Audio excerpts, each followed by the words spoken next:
Assalamualaikum warahmatullahi wabarakatuh. Apa kabar semuanya guys? Ketemu lagi di Wirabiri Corner. Mudah-mudahan semua dalam kondisi yang sehat ya. Dan guys, kali ini saya ada di di reruntuhan candi, dan ini ada di daerah Prigen ya. Tepatnya di Desa Sukorno di dusun Kesiman Candi katanya gitu ya. Dan di sini beberapa waktu yang lalu ini warga melakukan kerja bakti guys ya, dan menemukan struktur ini bangunan candi yang ada di bawahnya. Dan ini sepertinya memang struktur candi ya, bagian mungkin nggak tahu bagian mana. Oke, kalau kita lihat guys, di sini candi yang ada di daerah sini ini dulunya masyarakat memang leluhur-leluhur mereka itu yang ada di sini itu mengatakan bahwa dulu pernah ada candi di sini, cuman ya informasi atau mungkin kabar itu tambah lama tambah menghilang gitu guys ya. Cuman yang tersisa di sini hanya semacam kayak tumpukan batu andesit itu aja yang ada di sini. Dan ketika masyarakat melakukan kerja bakti di daerah sini, nah akhirnya mereka jadi lebih lebih yakin lagi bahwa memang di sini dulu ada candi gitu. Dan pada tanggal berapa sih ini, tanggal 30 November kalau nggak salah ya. 30 November, 31 Oktober ya, tanggal 31 itu masyarakat yang ada di desa sini ini melakukan kerja bakti. Terus kemudian tujuannya sih adalah untuk membatasi gitu guys antara wilayah candi dengan wilayah makam kayak gitu, karena candinya memang ada di areal makam. Terus kemudian setelah diadakan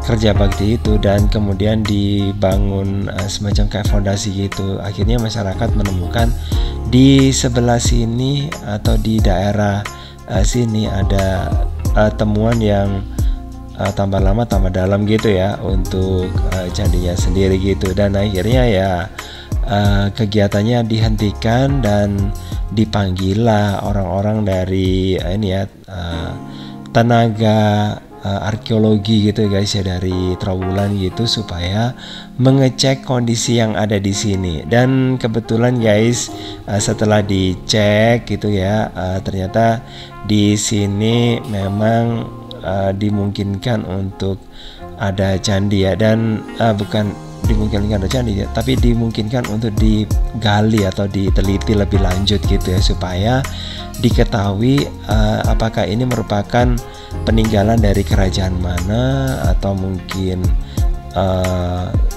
ya informasi-informasi dan data-data apalagi yang bisa diperoleh ya di tempat ini. Dan ya memang agak susah juga sih ya, karena lokasi strukturnya itu yang ada di sini ya, ini jadi satu ya guys ya dengan makam, dan di situ ada makam orang yang membuka daerah sini ya, atau istilahnya adalah yang membabat alas kayak gitu ya, dijadikan desa gitu. Dan biasanya sih kalau di daerah Jawa seperti itu guys. Jadi kalau ada orang yang pertama kali yang menemukan suatu tempat, kemudian tempatnya itu dihuni oleh keturunannya, nah keturunannya itu kemudian membuat semacam semacam tempat untuk makam gitu ya di dekatnya, di suatu tempat yang dianggap sakral gitu ya guys ya. Dan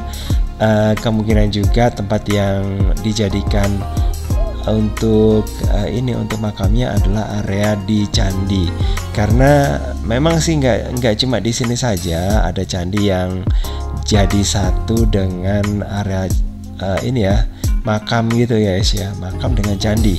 Ini karena di tempat yang lain juga ada yang model kayak gini sama. Dan waktu itu sih orang-orang zaman dulu itu membuat hal yang kayak gini supaya ada beberapa hal yang bisa dilakukan. Misalnya masyarakat dulu kan masih beragama Hindu gitu guys ya, makanya candinya itu dipelihara. Setelah masyarakatnya udah beralih agama gitu ya, misalnya menjadi beragama Islam, nah dengan memberi makam di sekitar sini, nah ini akan membuat masyarakat tetap ikut merawat candinya kayak gitu ya. Jadi ada dua hal yang bisa dilakukan, jadi bisa berziarah sekaligus merawat bangunan dari leluhur gitu guys. Terus kemudian untuk ini sendiri ya, kondisi yang terjadi kemudian biasanya sih kalau masyarakatnya itu tidak memahami guys ya, jadi ribut pastinya guys ya, jadi rebutan antara wilayah candi dan wilayah makam. Dan kalau menurut saya sih sebenarnya sih untuk candi sendiri memang karena memang lebih dulu ya, makanya perlu diprioritaskan gitu ya. Sementara kalau makam bisa dipindah. Cuman karena di sini masyarakat juga mensakralkan leluhurnya gitu ya yang ada di sini, makanya agak susah. Nah ini dia guys, setelah kegiatan pembukaan ya, pembukaannya dengan acara tumpengan gitu, kemudian dilanjutkan dengan pengukuran guys. Jadi ini ya dibikin grid-grid gitu ya, atau dibikin kotak-kotak, peta-peta gitu ya, supaya bisa mengidentifikasi. Jadi kalau misalnya ada temuan-temuan gitu di areal yang sini, bisa dicatat guys di mana saja, jadi biar diketahui, dan itu mempermudah ya nanti kalau misalnya ada temuan yang lainnya lagi, ya itu yang ngerti itu yang inilah ya, yang dari bidang arkeologi gitu guys, atau ilmu kepurbakalaan. Dan ini udah mulai dipasang grid-gridnya, nah kayak gini.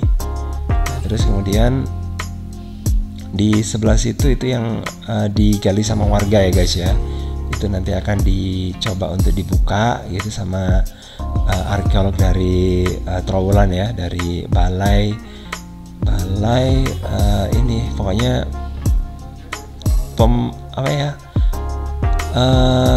cagar budaya gitulah guys ya. Oke, balai penyelamatan cagar budaya kayak gitu ya. Oke, terus kemudian di sebelah situ, nah ini ada semacam tumpukan yang lama ya guys ya, ditambah dengan yang baru yang warnanya coklat itu yang baru diangkat dari galian ya. Sementara kalau yang ada warnanya agak kehijauan itu udah lama itu ada guys. Oke, jadi memang dibutuhkan suatu kesabaran guys ya. Jadi kalau misalnya terburu-buru nanti akan terjadi salah pengkajian, salah persepsi kayak gitu ya. Dan memang ya semua pihak harus menahan diri supaya tidak tidak terjadi kerusakan di sini, dan juga masyarakat yang ada di sekitarnya tidak melakukan pencurian gitu, karena ini merupakan warisan guys dari leluhur bangsa Indonesia, terutama di daerah Prigen di sini ya, untuk mengetahui, untuk mengungkap sejarah yang ada di sini itu seperti apa. Jadi kayak gitu. Dan ini masih belum selesai nih ya, pengukurannya, pemasangan talinya ya, maksudnya benang ya, bukan tali. Pemasangan benangnya itu gimana. Terus kemudian untuk penggalian kayak gini memang harus ada orang-orang yang ahli. Kalau enggak digali sembarangan nanti malah rusak, malah hancur gitu, seperti yang terjadi di sini. Ya artefak yang seperti kinara ya. Nah, bentuk dari kinara karena ada sayapnya gitu guys, makhluk yang bersayap. Jadi ini ada yang bagian mukanya itu rusak gitu ya, bagian hidungnya hilang guys ya. Oke, jadi seperti ini guys, ini kondisi yang terjadi di tanggal 15 November 2022 ya. Oke, jadi nanti untuk yang berikutnya ya, mungkin saya akan upload lagi untuk mengetahui kondisi yang ada di sini seperti apa ya. Nah, untuk saat ini kayak gini aja. Ini dari galian yang dilakukan oleh warga yang ada di sini. Oke, jadi kayak gitu guys. Makasih banget ya udah menemani saya ke sini, ke candi yang masih ini ya diprediksi seperti apa. Masih dikaji lebih dalam lagi karena ini masih awal ya. Oke, jangan lupa untuk like, subscribe, comment, dan share untuk mendukung channel ini. Dan saya akhiri, wassalamualaikum warahmatullahi wabarakatuh. Sampai ketemu lagi di video berikutnya. Bye.